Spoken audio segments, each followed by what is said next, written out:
The veldt stretches forever, flat, brown, empty, looks peaceful from a distance, beautiful even, all golden grass and endless sky. But up close it's a killing ground. Every kopje hides a rifleman. Every farm conceals the enemy. Every mile of emptiness is filled with death waiting to happen. I learned that the hard way. We all did. Private Edward Clark, King's Royal Rifle Corps. I was 19 years old when I sailed for South Africa in 1899. Thought I was going on an adventure, a bit of soldiering against farmers. Easy campaign, be home by Christmas. Queen and country and all that rot. Took 3 years. 3 years of heat and dust and dying. 3 years of learning that farmers with rifles are more dangerous than you'd think. 3 years that changed everything. I grew up in Manchester, working class. Father worked in a textile mill. Mother took in washing, 6 children. Not much money, but we got by. I was the eldest. Knew I'd end up in the mill eventually. 12-hour days, 6 days a week. Breathing cotton dust until it killed you. That was the future. Certain, inevitable, bleak. Then I saw the recruitment poster. Army, adventure, travel, regular pay, 3 meals a day. Better than the mill, better than Manchester, better than slow death from textile lung. So I enlisted. 17 years old. Lied about my age. They didn't check carefully. Needed bodies. Always need bodies. Training was hard. Drill marching, shooting, discipline. They broke you down, built you back up, made you a soldier, taught you to follow orders without thinking, to march in formation, to fire in volleys, to be part of the machine. They told us we were going to South Africa. The Boers were causing trouble, Dutch farmers, descendants of settlers. They'd found gold and diamonds on their land, didn't want to share with the empire, refused British authority, had to be taught a lesson. Had to be brought to heel. Simple, they said. We had the greatest army in the world, professional soldiers, modern weapons, artillery, cavalry, everything. The Boers were farmers, amateurs, civilians with old rifles. We'd crush them in weeks. March to Pretoria. Accept their surrender. Go home, heroes. We believed it. Why wouldn't we? We were British. We ruled a quarter of the world. We'd never lost. Never would. The Boers didn't stand a chance. We were wrong, completely wrong. And we paid for that arrogance in blood. We sailed in October 1899, troop ship, packed like cattle, seasick for weeks. Finally reached Cape Town, hot, dusty, different from anything I'd seen. The light was strange, too bright, too harsh, made everything look unreal. They marched us north, column after column, thousands of us, red coats in the African sun, perfect targets. But that's how war was done, how it had always been done. Line formations, disciplined volleys, proper warfare, civilized. The Boers didn't fight civilized. They fought smart. Our first engagement was in November, near a town called Belmont. We marched toward a hill the Boers were holding. Our officers expected them to run. Farmers against professional soldiers. They'd break. They always broke. They didn't break. They dug in. Waited. Let us march right into range. Then opened fire. The sound was incredible. Not volleys, not organized. Just continuous cracking. Mauser rifles. German-made, modern, accurate. And the Boers could shoot. Really shoot. Farm boys who'd been hunting since they could walk. Every one of them a marksman. Men started falling all around me, dropping, screaming. The order came to advance. We advanced. Into the fire, up the hill, proper formation, proper discipline, proper suicide. I saw Corporal Matthews take a round through the throat, saw him fall, choking, drowning in his own blood. Saw Private Jenkins get hit in the chest, saw him go down. Gone. Just like that. We reached the hill eventually. The Boers pulled back, melted away, on their horses. Fast, mobile. Gone before we could engage properly. Left their positions. Left us with our dead, with our wounded. with our first taste of what this war would really be. That night, we counted the cost. 43 dead, over 100 wounded, for a hill that meant nothing, that we'd abandon the next day, that the Boers didn't even care about. They just used it to kill us, to teach us a lesson, to show us this wasn't going to be easy. We learned that lesson over and over, battle after battle, hill after hill, town after town. The Boers were better than us, better shots, better tactics, better suited to the terrain. They knew the land, knew how to fight in it, knew how to use it. We marched in columns. They hit and ran. We wore red coats. They wore brown and blended in. We fought like it was 1815. They fought like it was 1900. We played by rules. They made their own. And we died. God, we died. Disease killed more than bullets. Typhoid, dysentery, enteric fever. The water was bad. The heat was brutal. Men dropped from illness more than combat. Wasted away. Died in hospital tents. Died on the march. Died everywhere. By December, I'd been in South Africa 2 months, had seen things I'd never imagined, had watched friends die, had killed men myself, had learned that war wasn't adventure, wasn't glory, wasn't anything like what they'd promised. It was just heat and dust and death, just marching and shooting and burying, just surviving day by day while the Veldt tried to kill you, while the Boers tried to kill you, while your own army's incompetence tried to kill you. And we had 2 more years of this. 2 more years I didn't know about yet. 2 more years of learning just how wrong we'd been, how badly we'd underestimated everything, how thoroughly this would break us. The Veldt looked peaceful, beautiful even, but it was hell, and I was trapped in it. January 1900. We'd been in South Africa 3 months. 3 months of marching, fighting, dying, learning that everything we'd been told was lies.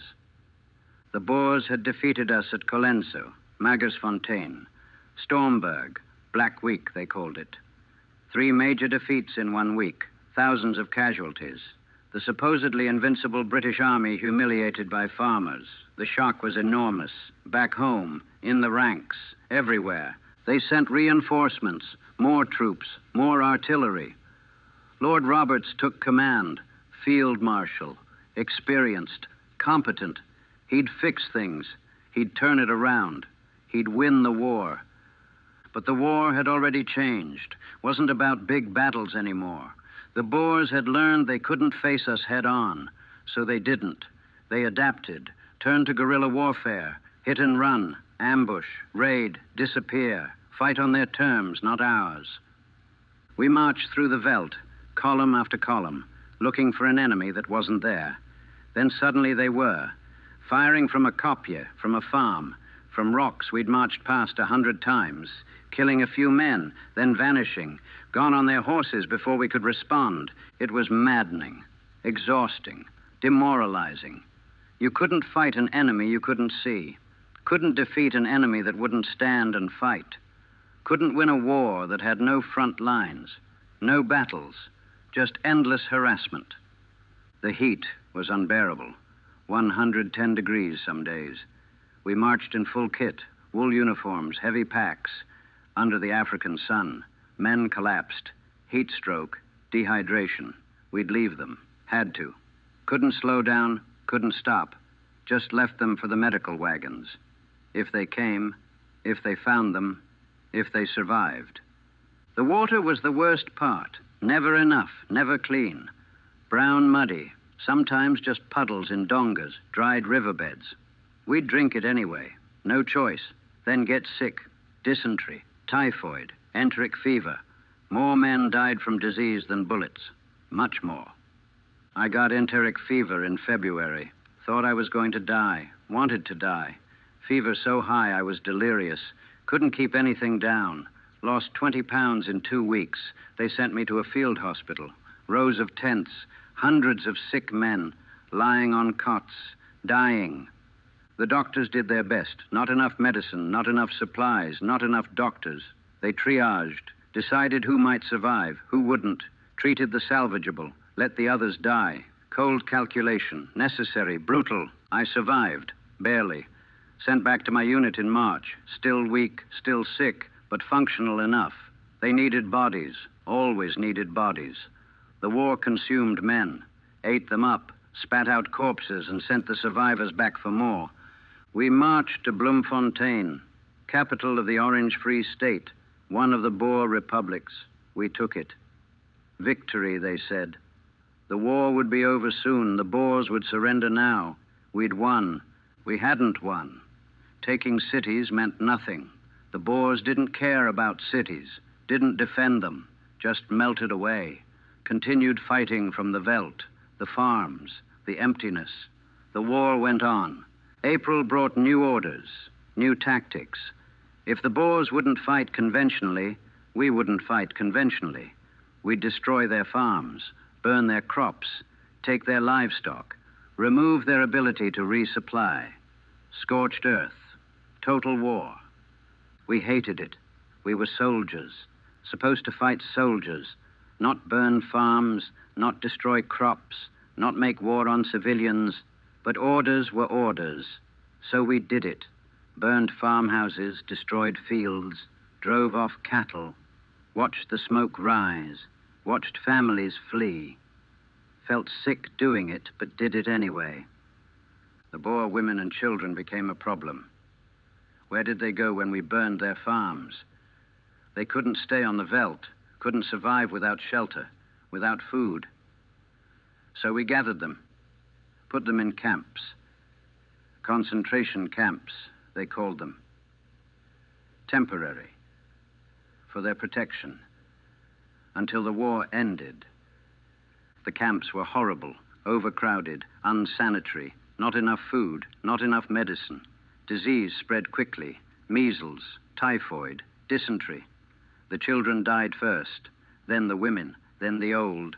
Thousands, tens of thousands, dying in camps while we fought their men. I saw one of the camps near Bloemfontein, rows of tents, filthy, crowded, children with hollow eyes, women thin as skeletons, death everywhere. The smell was overwhelming, disease, waste, decay. A woman approached me, Afrikaner, maybe 30, looked 50, gaunt, desperate, spoke broken English. Please, my children, they need food, medicine, please. I had nothing to give, just a soldier, just following orders, just part of the machine that had destroyed her farm, killed her livestock, put her family in this place. I walked away, coward. But what could I do? What could any of us do? That night I couldn't sleep, kept seeing her face, her children's faces, hollow, hungry, dying. We weren't fighting soldiers anymore. We were killing civilians, starving them, letting them die of disease, calling it war, calling it necessary, calling it duty. It was murder, legal murder, but murder nonetheless. And we were all complicit, all guilty, all carrying the weight of what we'd become. May, June, July. The war ground on. We marched, we burned, we fought when the Boers let us, we buried our dead, we got sick, we recovered, we marched some more. Endless, pointless, grinding. My unit lost half its strength, not to combat, to disease, to heat, to exhaustion, to despair. Men just gave up, couldn't take it anymore, died, or shot themselves, or deserted, disappeared into the veldt, preferred taking their chances alone to continuing with us. I thought about it, about deserting, about just walking away. But where would I go? Into the veldt, to the Boers? They'd shoot me. Back to the coast? Impossible. I was trapped. We all were. Trapped in this war, this hell, this endless suffering. The only way out was through. Through more marching, more fighting, more dying, more guilt, more horror, until it ended or until it killed you, whichever came first, and it showed no signs of ending. The Boers kept fighting, kept raiding, kept killing. We kept marching, kept burning, kept trying to break them. Neither side could win, neither side could lose. Just mutual destruction, mutual suffering, mutual damnation. The veldt became a graveyard, burned farms, scattered graves, dead animals, destroyed land. We'd turned paradise into hell, made war on everything, soldiers, civilians, the earth itself, and called it victory, called it duty, called it necessary. It was none of those things. It was just evil, pure evil, and we were the ones doing it. August 1900, a year in South Africa, a year of hell, a year of becoming something I didn't recognize, something monstrous. We were on a farm-burning detail, 20 of us, officer, sergeant, 18 soldiers. Orders were clear: burn the farm, destroy the crops, take the livestock, move the family to the camp, standard procedure. Done it 100 times. This farm was isolated, 20 miles from the nearest town. Beautiful place. White walls, thatched roof, gardens, orchards. Someone had built a life here, had worked this land for generations, made it bloom in the Veldt, created something from nothing. We were about to destroy it. The farmer met us, middle-aged Boer, weathered face, hard eyes. He knew why we were there. Didn't resist, didn't argue, just stood there, watching. His wife and 3 children behind him, young children, maybe 5, 7, and 9 years old, all staring at us, terrified. "You have 10 minutes, the officer said. Take what you can carry. You're going to the camp at Bloemfontein." The farmer didn't move. "This is my land. My father's land, his father's land. You have no right. We have orders. 10 minutes. I have done nothing. I am not fighting.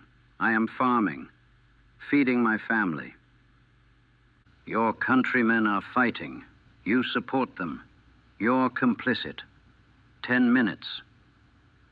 The farmer looked at his family, at his farm, at everything he'd built, then nodded, defeated, broken. Went inside to gather what he could. We waited. The children were crying.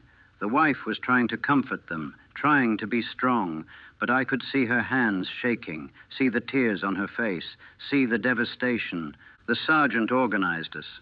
"Clark, Davis, Thomas, torch the house. Rest of you, round up the livestock. Wilson, gather any food stores. Move." We moved, because that's what soldiers do. They follow orders. Even when the orders are evil, even when they know it's wrong, they follow orders because the alternative is court-martial, is execution, is being branded a coward. I walked to the house, carrying paraffin, rags, matches, tools of destruction. The family was coming out, carrying bundles, a few possessions, all they could save. Everything else would burn. The youngest child looked at me. Girl, maybe 5, big eyes, scared. She was holding a doll, rag doll, handmade, probably by her mother. She clutched it tight, looking at me like I might take it, like I might destroy even that. I couldn't look at her, couldn't meet her eyes. Just walked into the house, started dousing the interior with paraffin, living room, kitchen, bedrooms, soaking everything, making sure it would burn, making sure nothing would survive. I saw their lives, photographs on walls, children's drawings, a Bible, books, furniture made by hand, quilts sewn with care, ordinary things, precious things, family things, all about to burn. We finished, walked out. The family was standing far enough away, watching. The officer gave the order. We lit the torches, threw them through windows, through the door. The paraffin caught instantly. Flames spread, fast, hungry, consuming. The house burned, beautiful white walls turning black, roof collapsing, windows shattering, everything they'd built, everything they'd worked for, everything they were, gone, destroyed in minutes. The mother collapsed, fell to her knees, sobbing. The children were screaming. The father just stood there, watching his life burn, his face blank, empty, already dead inside. We moved to the crops, set fire to the fields, wheat, maize, vegetables, gardens, orchards, everything. Flames spreading across the land, black smoke rising, ashes falling like snow, destruction complete and total. The livestock we drove away, cattle, sheep, horses. Someone would take them, use them, but the family would never see them again, never benefit from them. Just another thing taken, another loss, another wound. When it was done, we marched them away. To the camp, 20 miles, on foot, in the heat, carrying what little they'd saved. Children stumbling, mother weeping, father silent. We walked behind them, guards, jailers, destroyers. I wanted to say something, apologize, explain. But what could I say? Sorry we destroyed your life? Sorry we're following orders? Sorry war is hell? Empty words, meaningless words. So I said nothing. Just marched, just followed, just died a little more inside. We reached the camp at night. Rows of tents, thousands of people, all with the same story, all refugees from their own land, all victims of our scorched earth, all proof of what we'd become. We left them at the gate, handed them over to camp administrators, watched them disappear into the mass of humanity, another family broken, another life destroyed, another mark on our souls. That night I couldn't eat, couldn't sleep, just sat, staring at nothing, seeing that little girl's face, her doll, her tears, her terror, seeing the mother collapsed, the father's empty eyes, the house burning, the crops destroyed, the life we'd erased. Private Davis found me. You all right, Clark? We burned their home, destroyed their crops, made their children homeless. For what? What did it accomplish? Orders. We follow orders. Evil orders. We're not soldiers anymore. We're thugs, criminals, burning homes, starving children. This isn't war. This is murder. It's what's necessary to win. Win what? What are we winning? Their hatred? Their suffering? Is that victory? He had no answer. None of us did. We just knew we were doing terrible things, knew it was wrong, knew we'd carry it forever, but kept doing it. Because orders, because duty, because the alternative was worse. Maybe.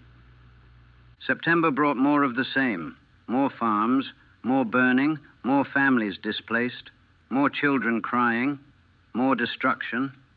I became numb to it. Had to. Couldn't feel it every time. Couldn't break every time. Just did the job. Followed orders. Became a machine, a tool of destruction. But the numbness didn't erase the memories. Didn't erase the faces. Didn't erase the guilt. Just buried it. Pushed it down. Let it accumulate. Let it fester. Let it rot inside me, turning me into something hollow, something empty, something dead. I killed a man in October, first time, direct combat. We surprised a Boer commando, small group, maybe 10 of them. They fought, we fought. Close quarters, desperate. I shot him. Boer fighter, maybe 30 years old, maybe younger. Hard to tell. I saw him fall, saw the blood, saw his eyes go empty. First man I'd killed up close. First time I'd watched the life leave. Should have felt something. Guilt, remorse, horror. Felt nothing, just emptiness. Just another death, another body, another mark. I'd destroyed so many lives indirectly. What was one more directly? That's what scared me most. Not the killing, the not feeling, the numbness, the acceptance, the transformation into something inhuman, something capable of anything, something without conscience or mercy or soul. The Veldt had done that. The war had done that. The burning and the dying and the suffering. It had stripped away everything human, left only the machine, the soldier, the killer, the thing that followed orders without question, without feeling, without care. And I didn't know if I could ever be human again. Didn't know if there was anything left worth saving. Didn't know if I even wanted to be saved. Easier to stay numb, stay empty, stay dead inside. Because feeling meant acknowledging what I'd done, what I'd become, what I'd allowed myself to turn into. And that acknowledgement would destroy me, would break what little was left, would finish what the war had started. So I stayed numb, stayed empty, stayed dead, and kept marching, kept burning, kept destroying, kept being the monster the empire needed, the tool of oppression, the hand of devastation, the knight of empire, the defender of civilization, the soldier of the Queen.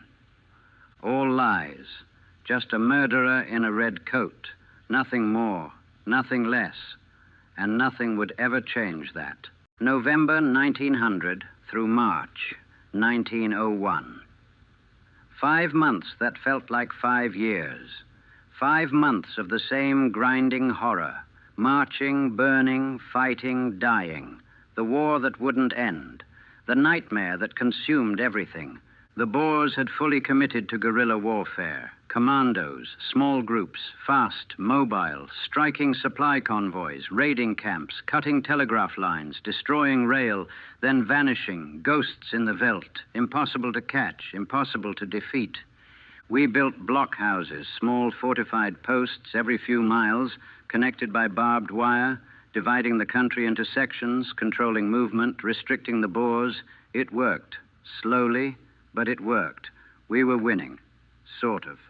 If you could call this winning. The blockhouses were miserable postings, isolated, boring, hot during the day, cold at night. 12 men in a tin shack, nothing to do but watch the Veldt, watch for Boers who rarely came, watch yourself go mad from monotony. I spent 2 months in a blockhouse, near Johannesburg, middle of nowhere. The closest human beings were in the blockhouse 3 miles south. We saw them once a week, otherwise just us. 12 men, slowly losing our minds. Disease was constant. Dysentery, always dysentery. We had tablets, quinine, chlorodyne. They helped. Sometimes. Mostly we just suffered. Ran to the latrine, cramping, bleeding, losing weight, wasting away. War of attrition against our own bodies. Private Simmons died in December. Not from combat, from disease, dysentery, dehydration, fever. He was 21 years old, from London, wanted to be a clerk, died shitting himself to death in a tin shack in Africa. We buried him 100 yards from the blockhouse, shallow grave, no marker, just another casualty, another wasted life. January 1901, they rotated us back to active patrols. Relief, almost. Better to march than sit. Better to do something than nothing, even if that something was more burning, more destruction, more horror. We encountered Boer commandos more frequently, small skirmishes. They'd ambush us, kill a few men, disappear. We'd chase, never caught them, just exhausted ourselves. Then they'd hit us again, somewhere else, always moving, always fighting, never defeated. I respected them. The Boers. Couldn't help it. They were fighting for their land, their freedom, their families. We were fighting for, what? Empire? Gold? Queen and country? Abstract concepts? Meaningless slogans? They were fighting for everything. We were fighting for nothing. But respect didn't stop me killing them. Didn't stop me burning their farms. Didn't stop me following orders. Respect and morality were luxuries. Survival was all that mattered. Survival and obedience. Everything else was weakness. February brought news from home. Queen Victoria was dead. End of an era. The Victorian age was over. We were fighting Victoria's war in Edward's reign. Seemed fitting. Old war. Old tactics. Old empire. Clinging to old glories while the world changed. The death meant nothing to us. The Queen was a symbol, distant, unreal. What did we care about monarchs while we died in the Veldt, while we burned farms and starved children, while we became monsters for the crown? But we wore black armbands, observed a moment of silence, pretended to mourn, pretended to care, more lies, more pretense, more going through motions while feeling nothing. March brought the worst farm burning yet. Not the scale, the specifics. We surrounded a farm at dawn, standard procedure. But the Boer farmer fought, grabbed a rifle, started shooting. Wounded 2 of our men before we killed him. His wife came running out, screaming, crying, threw herself on his body. We had to pull her off. She fought us, clawing, scratching, hysterical. Her husband was dead. We'd killed him. Now we'd burn her home, take her children, destroy everything. She cursed us, in Afrikaans, in English, called us murderers, barbarians, devils. She was right. We were all those things. But we did it anyway. Burned the house, burned the crops, took the children, marched them all to the camp. The children were silent, in shock. They'd watched their father die, watched their home burn, watched their lives destroyed. 2 boys, 1 girl, 7, 9, and 11, old enough to remember, old enough to understand, old enough to hate us forever. I thought about those children often. What would they become? What would they grow up believing? That the British were evil? That violence was the answer? That mercy was weakness? We'd created the next generation of enemies, planted seeds of hatred that would grow for decades. All for what? For empire? For gold? For nothing? The camps were killing grounds now. The statistics were undeniable. 25% mortality rate, 1 in 4. Children mostly, but adults too. Sick, starving, dying. We were winning the war by exterminating the population. Genocide by neglect. Murder by incompetence. Evil by indifference. Some soldiers spoke up, complained, protested. They were silenced, transferred, court-martialed, dismissed. The army didn't want dissenters, didn't want conscience, just wanted obedience, just wanted soldiers who'd follow orders, who'd burn and kill and destroy without question. I wasn't one of the protesters. Should have been, wasn't. Just kept my head down, kept following orders, kept being complicit, kept being guilty, coward, collaborator, accomplice, all those things. Because speaking up meant consequences, meant suffering, meant sacrifice. And I was too broken, too empty, too dead inside to care enough to resist. That's what the war did. Killed your conscience, killed your morality, killed your humanity, left only survival instinct, only obedience, only the hollow shell going through motions, doing terrible things, carrying terrible weight, becoming something terrible. By April 1901, I'd been in South Africa 18 months, felt like 18 years, felt like forever, felt like I'd always been here, would always be here, that England was a dream, that normal life was a myth, that this was reality, this Veldt, this war, this hell, forever. The veterans looked like ghosts, hollow-eyed, gaunt, aged beyond their years, 20-year-olds who looked 40, 30-year-olds who looked 60. The war had consumed us, eaten us from inside, left husks, shells, walking corpses. I was one of them. Looked in a mirror once, didn't recognize myself. Thin, scarred, empty eyes, dead eyes. The eyes of someone who'd seen too much, done too much, become too much of what he'd fought. The war ground on, more marches, more burnings, more deaths, more horror, endless, pointless, grinding. We were winning. The Boers were weakening. Their will was breaking. Their ability to resist was failing. We were destroying them, slowly, thoroughly, completely, and destroying ourselves in the process, becoming the monsters necessary to defeat them, becoming the evil necessary to impose peace, becoming the darkness necessary to bring light. All lies, all justifications, all propaganda. We were just killers, just destroyers, just tools of empire. And the empire cared nothing for us, would discard us when done, would forget us, would deny what we'd done, would rewrite history to erase the horror. But we'd remember. We'd carry it. Forever. The farms burned, the children displaced, the families destroyed, the camps, the deaths, the suffering, all of it. Forever. The Veldt remembered too, scarred, burned, destroyed. We'd turned paradise into wasteland, made war on the land itself, and called it victory. It was defeat for everyone.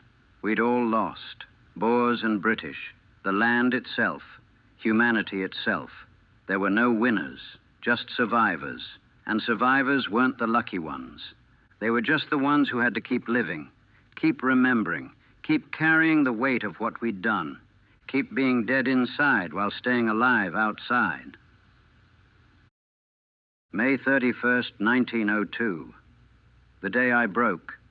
The day everything finally became too much. 2.5 years in South Africa. 2.5 years of horror. 2.5 years of becoming something monstrous. We were escorting a convoy of Boer prisoners, women and children mostly, from one camp to another, relocating them, administrative necessity, moving pieces on a board. Except the pieces were people, human beings, broken, starving, dying. There were maybe 300 of them.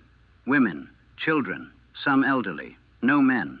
The men were dead or still fighting or already imprisoned elsewhere. These were the leftovers, the debris, the collateral damage. They walked, we rode.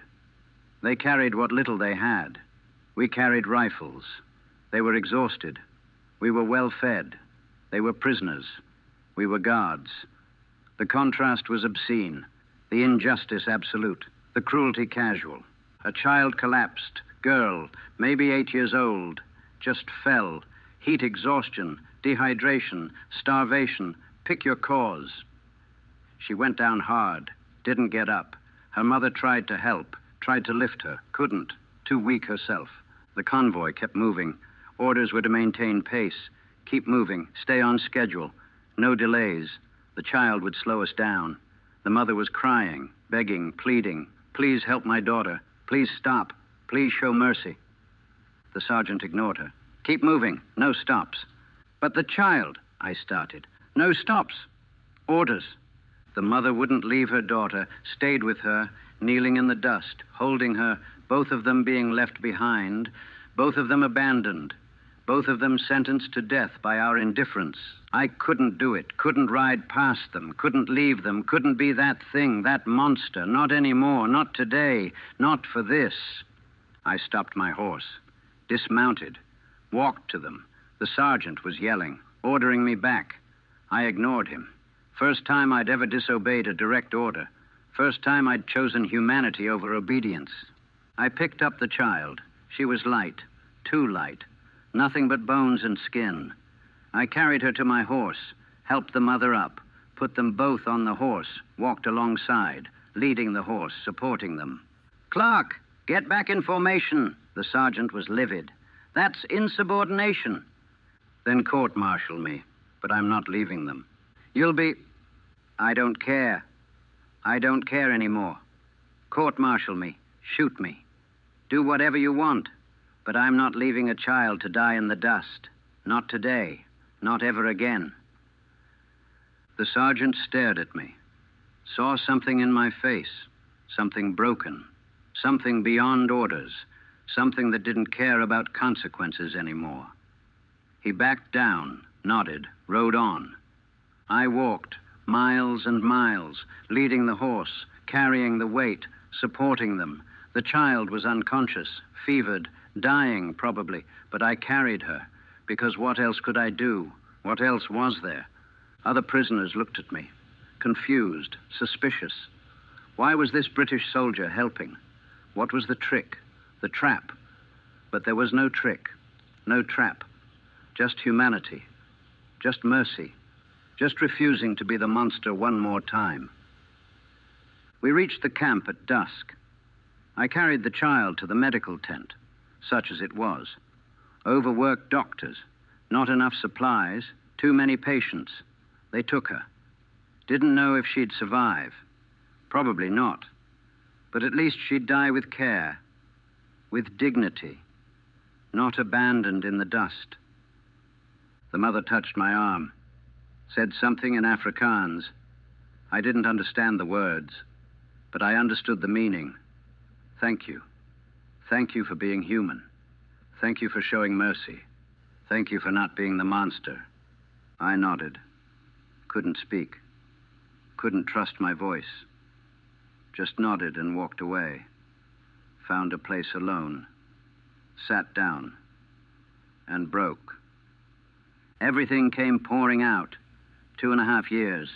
All the deaths, all the burnings, all the children, all the suffering, all the horror, all the guilt, all the weight. I'd been carrying it all, pushing it down, staying numb, staying dead. But I wasn't dead, wasn't numb, was still human, still capable of feeling, still capable of breaking. And I broke completely, thoroughly, finally. I cried, sobbed, screamed, hit the ground, tore at my uniform, all the rage and guilt and pain and horror, all of it, uncontrolled, unstoppable, years of accumulation, years of suppression, years of dying inside. Someone found me, Private Wilson, older soldier, veteran, survivor. He sat with me, didn't speak, just sat, let me break, let me scream, let me feel, let me be human again. When it was over, when I'd emptied myself, he finally spoke. You saved her. For what? So she could die in a camp instead of on the road? Maybe. Or maybe she'll live. Maybe showing mercy mattered. Maybe being human mattered. I've done terrible things. We've all done terrible things. One moment of mercy doesn't erase that. No, it doesn't. But it proves you're still capable of it, still human, still able to choose. That matters. Does it? Does any of it matter when the system is evil? When we're all complicit? When we're all guilty? Yes, individual choice always matters. System be damned. You chose mercy, you chose humanity, you refused to be the monster. That's all anyone can do. Choose, one moment at a time, one choice at a time. He was right. Maybe. I didn't know. Couldn't think clearly. Too exhausted. Too broken. Too empty. But maybe he was right. Maybe one moment mattered. Maybe one choice mattered. Maybe refusing to be the monster one time meant something. Or maybe it was all meaningless. One drop of mercy in an ocean of cruelty. One moment of humanity in years of horror. Insignificant. Pointless. Nothing. I didn't know. Couldn't know. Just knew I couldn't do it anymore. Couldn't be the soldier. Couldn't follow orders without question. Couldn't participate in evil without resistance. Couldn't stay dead inside. I was alive again. Feeling again. Hurting again. And the hurt was overwhelming, crushing, destroying, because now I felt everything. All the weight I'd been avoiding, all the guilt I'd been suppressing, all the horror I'd been denying. It nearly killed me. That weight, that guilt, that horror should have killed me. Would have been kinder, but it didn't. Just broke me, shattered me, left me in pieces. The sergeant found me the next day, expected punishment. Expected court-martial, expected consequences. The war's ending, he said instead. Peace negotiations. Treaty soon, days, maybe weeks. You just need to hold on a little longer. Peace. The word seemed foreign, unreal, impossible. We'd been at war so long, had become war, were war. How could there be peace? How could it end? How could we return to normal after becoming this? What do we do then? I asked. When it's over? When we go home? How do we live with what we've done? I don't know. No one knows. We'll figure it out, or we won't. But the war will be over. That's something. Was it? Was ending enough? Could we just stop? Just walk away? Just pretend the last 3 years hadn't happened? Just forget what we'd become? Number. We couldn't. Would never be able to. Would carry it forever. The burning, the camps, the deaths, the evil, all of it, forever, until we died, maybe beyond. But the war would end. The killing would stop. The horror would pause. We'd go home, try to rebuild, try to forget, try to be human again. Try. That's all we could do. Try. And fail, probably. But try nonetheless. Because what else was there? The war had broken us. all of us, Boers and British, soldiers and civilians, everyone. We'd all lost, all suffered, all become less than we were. But it would end, soon, and we'd have to figure out how to live with what we'd done, how to carry the weight, how to be human again, if we even could be, if anything human remained, if we weren't too far gone, too broken, too dead inside. I didn't know. None of us knew. Just waited, just hoped, just prayed that peace would come before we were completely destroyed, before there was nothing left worth saving. The Treaty of Vereeniging was signed on May 31st, 1902. The war was over. 3 years, nearly 3 years of killing and dying and destroying, finally over. We were told to celebrate. We'd won. Victory for the empire. The Boers had surrendered. South Africa was ours. Success, triumph, glory. All the words they used to dress up what we'd done. I didn't celebrate. Couldn't. What had we won? Burned farms, dead children, a devastated land, a traumatized population, our own souls. Some victory, some triumph, some glory. We sailed home in July, troop ship, packed like cattle, same as the journey out, but different. We were different, broken, hollow, changed. The boys who'd sailed out 3 years ago were dead. What returned were ghosts, shells, survivors. England looked strange, too green, too wet, too peaceful, too normal. People going about their lives, shopping, working, laughing, as if nothing had happened, as if we hadn't been dying, as if the war hadn't mattered. Maybe it didn't. Not to them. The war had been distant, abstract. Newspaper articles, casualty lists, but not real, not immediate, not felt. They'd gone on living while we'd been dying, and they didn't want to hear about it, didn't want to know, didn't want the truth. They wanted heroes, wanted glory, wanted tales of British valor, wanted confirmation that the empire was right, that the cause was just, that the sacrifices meant something. I couldn't give them that, couldn't lie, couldn't pretend. So I said nothing, just went home, back to Manchester, back to my parents, back to trying to be normal. My mother cried when she saw me. I'd changed, physically, mentally, spiritually. I was thin, scarred, hollow-eyed, 22 years old, looked 40, felt ancient. My father tried to understand. You served well, did your duty. You should be proud. Proud of what? Burning farms, destroying families, creating concentration camps, killing civilians. You fought for your country, for the empire.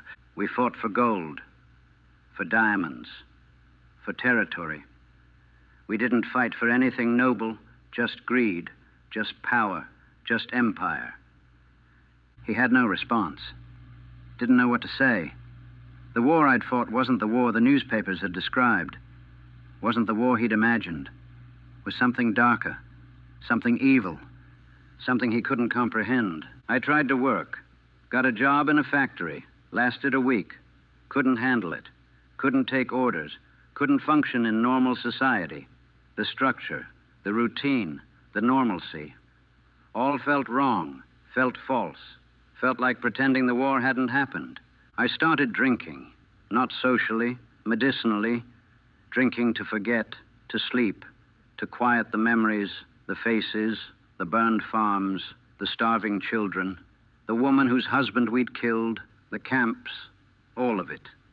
The nightmares were constant, every night, sometimes multiple times.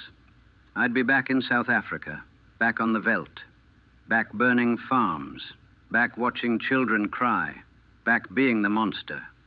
I'd wake up screaming, drenched in sweat, terrified, alone. My parents tried to help, got me doctors, therapy, medicine. None of it worked.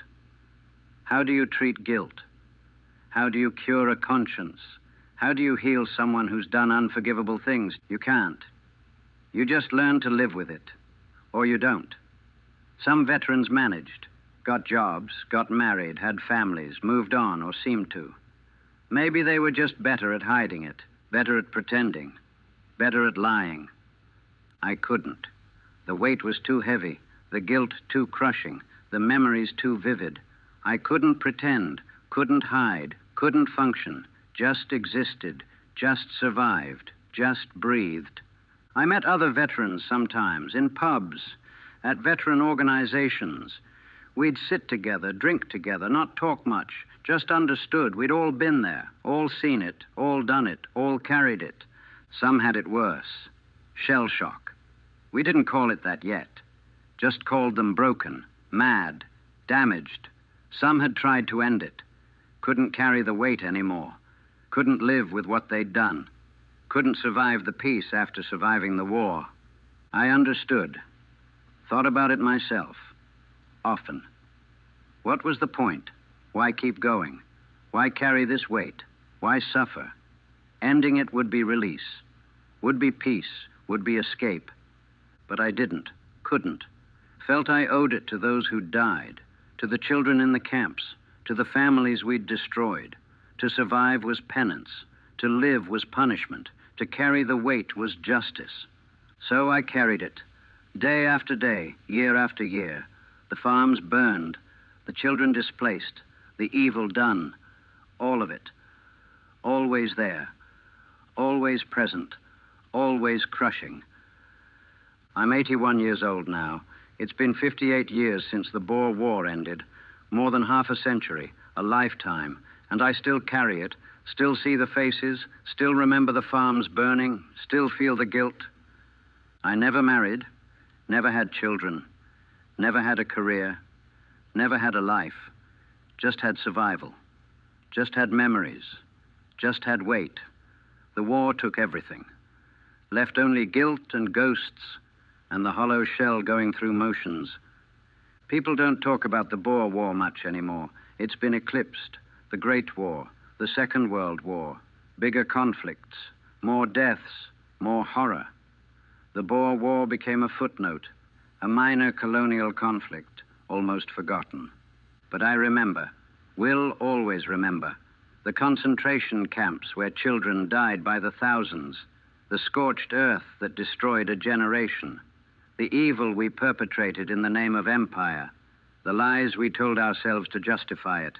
We called it civilization, called it progress, called it the white man's burden, called it duty.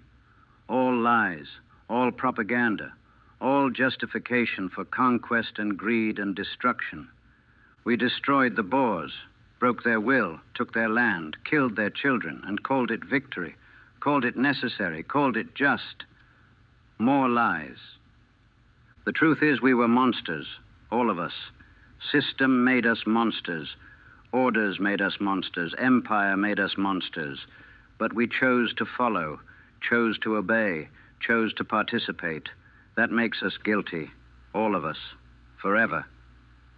I've lived 58 years carrying that guilt, 58 years of nightmares and memories and weight, 58 years of knowing what I did, what I became, what I'll always be. A farm burner, a child starver, a tool of empire, a participant in genocide, a monster in a red coat. That's my legacy. That's my truth. That's what I'll carry until I die. The Boer War was Britain's shame. Our shame. My shame. We don't talk about it. Don't acknowledge it. Don't accept it. Just pretend it didn't happen. Pretend we were always the good guys. Pretend empire was benevolent. But I know better. I was there. I did it. I burned the farms and displaced the families and participated in the horror. And I'll never forget, can never forget. Will carry it until my last breath. Some say war makes heroes. Maybe sometimes. But the Boer War didn't make heroes. It made monsters. And the monsters came home, tried to be human again, failed, just carried the weight, just existed in guilt, just survived without living. I'm dying now. Cancer. Won't be long. And I'm ready. Ready to stop carrying. Ready to stop remembering. Ready to stop being the monster pretending to be a man. Maybe there's judgment after death. Maybe I'll answer for what I did. Maybe I'll face the children who died in the camps, the families we destroyed, the lives we ruined. Maybe I'll finally pay for the evil I participated in. Or maybe there's nothing. Just an end. Just silence. Just release from the burden. Either way, I'm ready. More than ready. Desperate for it. The Veldt is still there. South Africa still exists. The farms we burned were rebuilt. The families we destroyed moved on. The land recovered. Life continued. But we didn't recover. We veterans, we participants, we guilty ones. We stayed broken, stayed haunted, stayed trapped in 1900, burning farms and destroying lives and becoming monsters. We never came home. Not really. Part of us stayed in South Africa, in the Veldt, in the camps, in the horror. And that part will never leave, will never heal, will never find peace. The British Empire called it victory, called it justified, called it necessary. History might call it different, might call it what it was, might acknowledge the evil, the horror, the genocide. But names don't matter. Truth matters. And the truth is, we destroyed a people, devastated a land, killed children, burned homes, created concentration camps, and called it war, called it duty, called it empire. It was none of those things. It was just evil, pure evil. And we were the ones who did it. We who carry it. We who will never be free of it. The Veldt remembers. The land remembers. And we who were there remember. Will always remember. Until we die. And maybe beyond. We never came home from the Boer War. Never could. We left our humanity in the Veldt, in the burned farms, in the concentration camps, in the evil we perpetrated. What came back were just ghosts, pretending to be alive, carrying impossible weight, dying slowly from guilt that never fades. And the guilt will outlive us, will stain Britain forever, will mark empire as what it was, not civilization, not progress, not enlightenment, just conquest, just greed, just evil dressed in the clothes of righteousness. And we were the ones who wore those clothes, who did that evil, who carry that stain forever.